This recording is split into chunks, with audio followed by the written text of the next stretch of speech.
Welcome to our discussion on business case, the first theme of the PRINCE2 methodology. Like I mentioned before we treated the organization theme, I said we'll start the organization because that is where we're going to define all the roles and responsibilities, and we'll use them in other things to be faster and clearer. So we've defined all the roles, and when we're using it in the business case theme, we can easily follow. So let's move on to the next slide.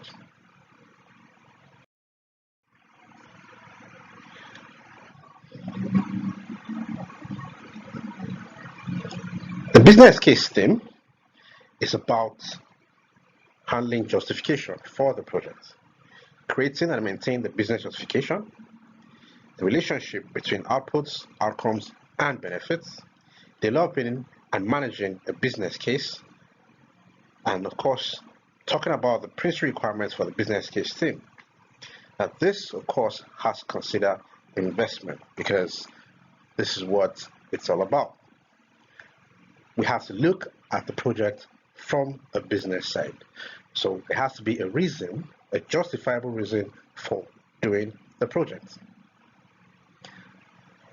So of course, we're going to talk about how we're going to use the business case during the project, and of course after the project, who's responsible for what, and so on. So let's move on and discuss the business case first as a document.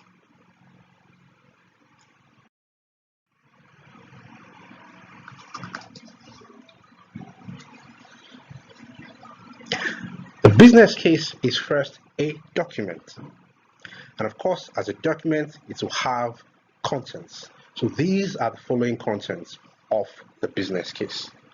First of all, the business case has what we call the reasons heading. Now, the reasons heading contains the why. Why did we decide to do this project? Now look at it from this corporate perspective. You have a company that wants to embark on a project, but of course, before they choose to do a project, they have a problem they're trying to solve. And then in solving that problem, they will have considerations of what they can do to solve that problem. And then they narrow it down to doing one project. Now, the reason why they chose to do that project is because they wanted to solve that particular problem. It could be because they wanted to increase their revenue, it could be because they wanted to increase productivity, whatever reason it is, it goes under the reasons heading. And then the next heading after that is the business options. So remember I said that the corporate decides to solve a problem and they consider certain things to do. Now those considerations are considered to be business options. If you want to increase revenue, there are lots of things you could do. You could create a product, a new product to be sold. You could create a new campaign for an old product. You could do certain projects just to increase your revenue. And those options are considered to be business options. Now, once we've listed those business options, they have to be categorized. For us to have a good way to decide this, what we want, the categories we follow are this. 3 categories to be exact. The first one is do nothing. Now, we'll first of all consider what happens if we don't do anything about this problem. What is the benefits going to be? So we use this as a baseline to compare the other 2 categories. Now the next category is do minimum. The little things that we can do that can help yield a different benefit. And then there's the category of the do something. Now this is where we consider going all out to doing a very major activity or a major project just to deliver this option. Now remember this and take notes. Every business option is considered to be a project. Now once we have listed and categorized these options, we'll now have to decide on which one we are using. Now the chosen business option is also listed under business options, and this would be the option for this project.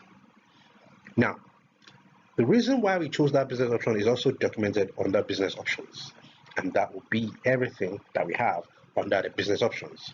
Everything from expected benefits all the way to major risk is considered to be related to the chosen business option. What am I saying? So I'm saying that the expected benefits of the chosen business option is recorded under the heading expected benefits. And what follows under expected disbenefits also has to be expected disbenefits of the chosen business option, and so on to major risks. So let's go to expected benefits. Benefits are simply measurable positive outcomes of the project. So what we're saying is, having finished this project, what are the things that are going to come out of it as a result of having completed the project? And we're talking about the positive things that can be measurable. All right. So those are the benefits. We would have mentioned this before we embarked on the project so that we'll record it. So that during the project, we are working towards achieving those objectives and creating the product so that we can realize the benefits. And of course, the expected disbenefits also. These are the negative outcomes as a result of having completed the chosen business option. The time scale heading contains the timeline and the deadline, everything that's to do with the timing or the duration that it takes for us to complete this chosen business option.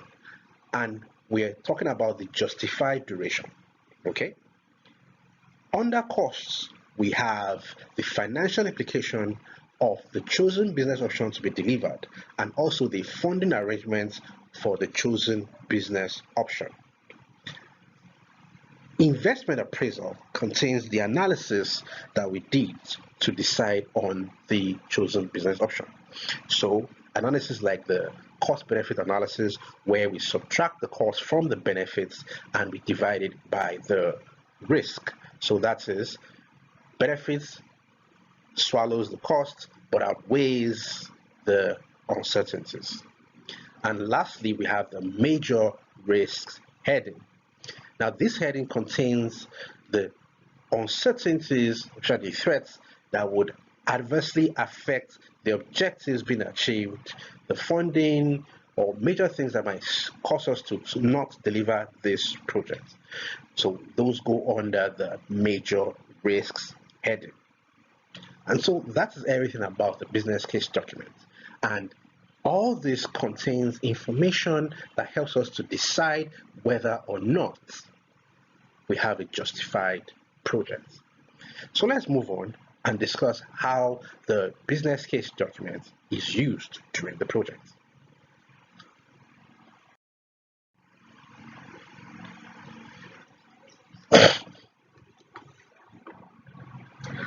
Okay, the development path for the business case, how we use it, and how it helps the project. Let me try to point out some things that might cause a bit of a problem in this slide. Where you see the acronym SU, it is representing the process known as starting up a project. This was mentioned in the introductory aspects of PRINCE2. You would have watched that before you got to this point. And when you see IP, it is simply representing the process called initiating a project. When you see SB, it's representing the process called managing a stage boundary. When you see DP, what it represents is a process called directing a project. So let's continue. In the development of the business case, like I said in the previous slide, the corporate is where it starts from. First thing is a discourse of how to solve a problem. We have a problem and we need to have it solved. And then once they discuss that, what they then do is to create a document called the project mandate, which is an instruction to embark on the said project. Inside the project mandate, you have the reasons why that project has to be embarked upon.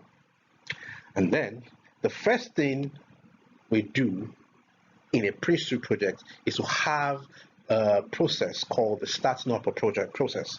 This is where we try to confirm that we have justification to deliver this project.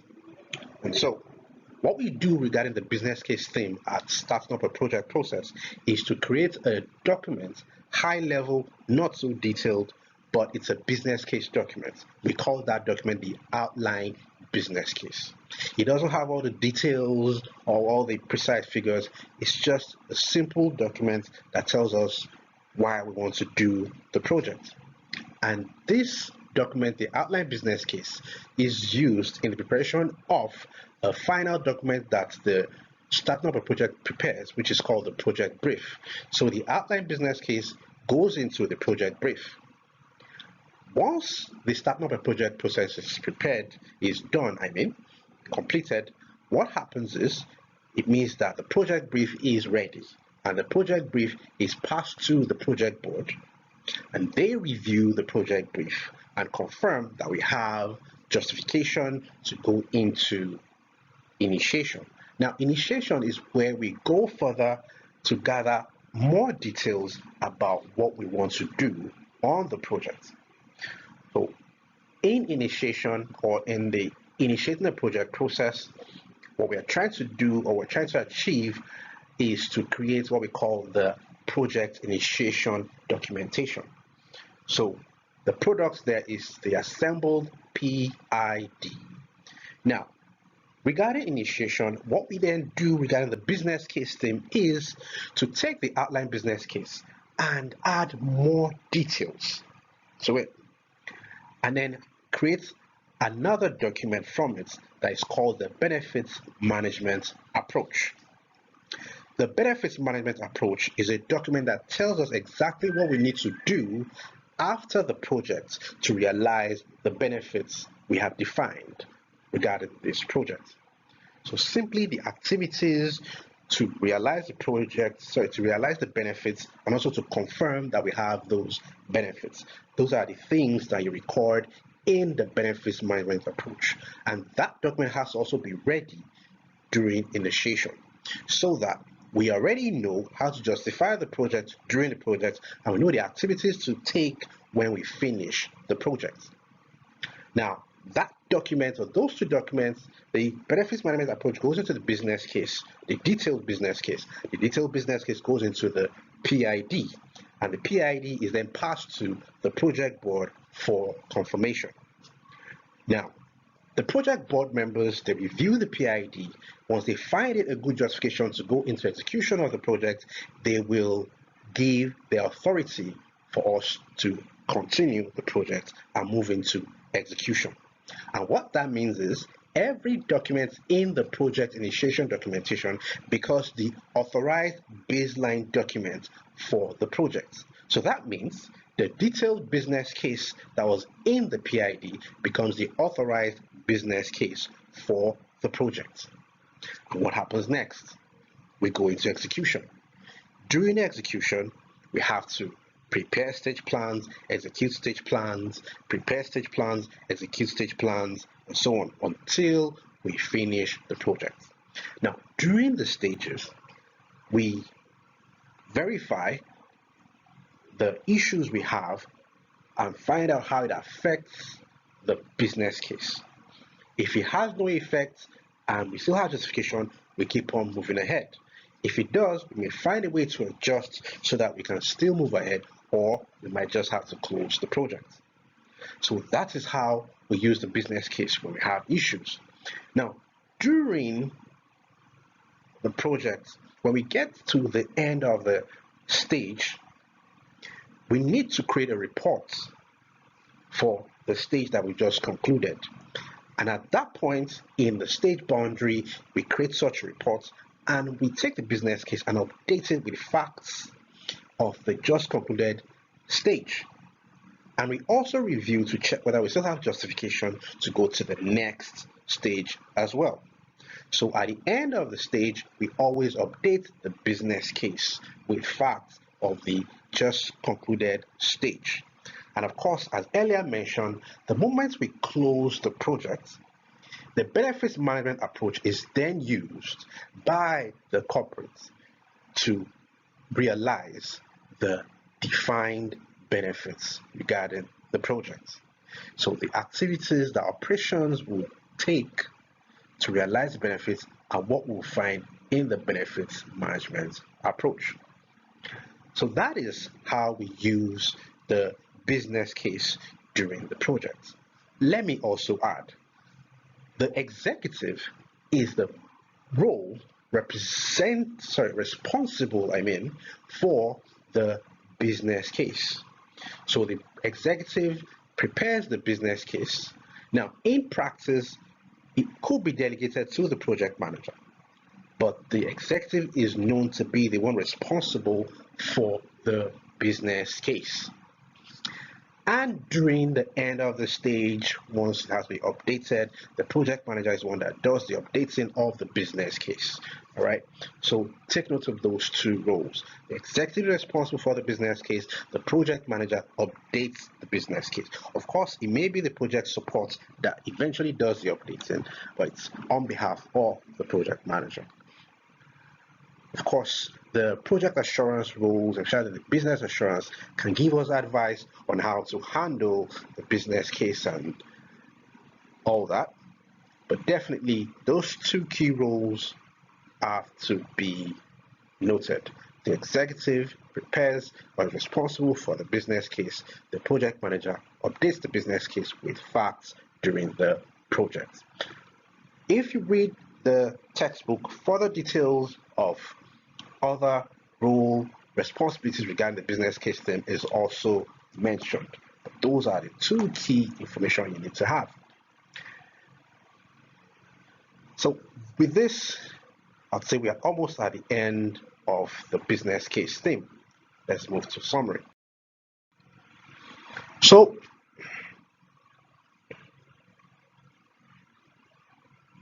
in closing, we have talked about the business case as a document with its contents, and we have talked about how we use the business case during the project.